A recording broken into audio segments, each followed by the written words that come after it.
Bismillahirrahmanirrahim.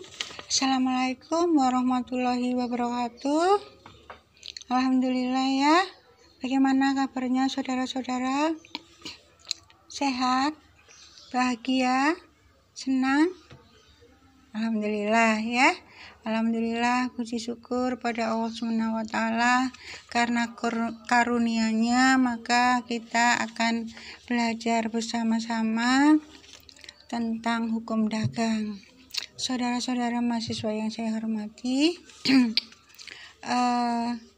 kita akan bahas istilah pengusaha setelah kita tahu perbedaan antara perusahaan dan perdagangan ya. Nanti kalau misalnya belum ngerti boleh tanya tentang materi sebelumnya ya. Jadi kalau kita belajar tentang perusahaan, itu adalah suatu organisasi yang mempunyai tujuan tertentu ya. Jadi organisasi yang punya tujuan tertentu, jadi ada kegiatan yang terus menerus, kontinu gitu, tidak terputus-putus, tetap. Kemudian ada pemasaran, kemudian ada perhitungan laba rugi, dan tujuan utama adalah mencari keuntungan. Biasanya juga ada pembukuannya. Itu pengertian perusahaan. Nah, kalau kita ngomong tentang perusahaan, tentunya ada subjeknya, ada kegiatannya, kemudian ada objeknya. Ya, subjeknya itu disebut pengusaha. Ya, subjeknya itu disebut pengusaha. Pengusaha dalam artian orang per orang. Tetapi karena perkembangan zaman, subjek menurut ilmu hukum itu tidak hanya orang per orang, tapi bisa juga berupa badan hukum, yaitu organisasi yang punya tujuan tertentu, mempunyai kekayaan tersendiri, terpisah dari kekayaan masing-masing pemimpin atau pengusaha dari suatu perusahaan ya. Tapi nanti kita bahas dulu pengusaha dalam artian subjek yang berupa orang atau pribadi. Siapa pengusaha itu? Ya, jadi pengusaha adalah seseorang yang menjalankan aktivitas usaha, baik usaha jual beli maupun usaha produksi, yang mempunyai tujuan utama untuk memperoleh keuntungan.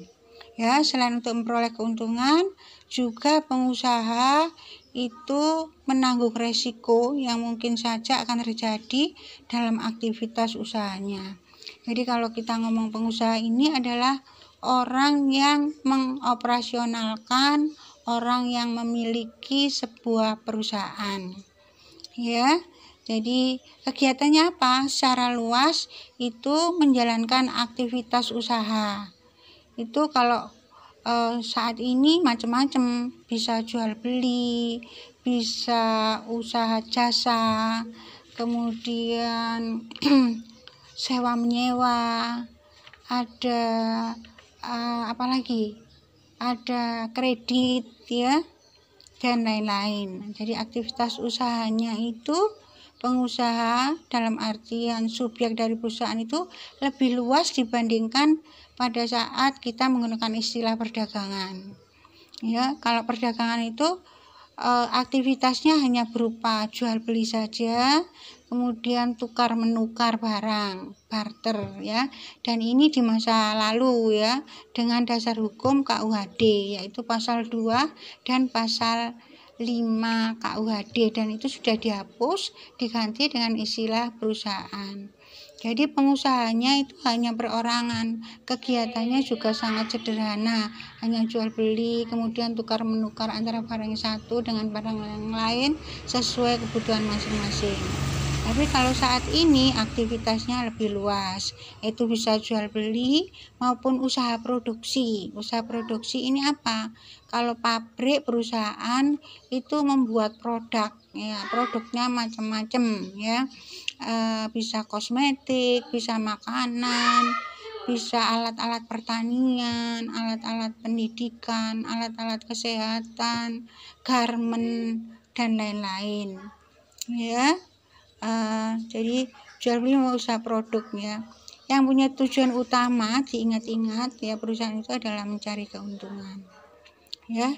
Kemudian objeknya apa dari perusahaan itu? Nah, objeknya itu kalau sekarang itu ada 3, yaitu barang bergerak atau tidak bergerak, kemudian jasa, kemudian yang ketiga adalah kekayaan intelektual.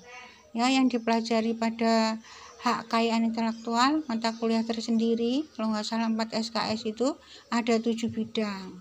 Hak cipta, paten, kemudian desain industri, perlindungan varietas tanaman, kemudian apalagi ya, merek, desain tata letak sirkuit terpadu, dan rahasia dagang. Ini adalah objek yang bisa dipasarkan yang merupakan hasil pikir dari manusia. Seperti kalau hak cipta itu termasuk ilmu pengetahuan, sastra, dan seni. Kalau kita ngomong sastra berarti tulis menulis, novel, fiksi, puisi. Tapi kalau seni lebih luas dari itu. Nah, jadi itu tadi Ibu mengulang sedikit tentang perusahaan dengan subjek, kegiatan, dan objek. Nah, kalau pengusaha ini adalah orangnya yang melakukan perusahaan itu.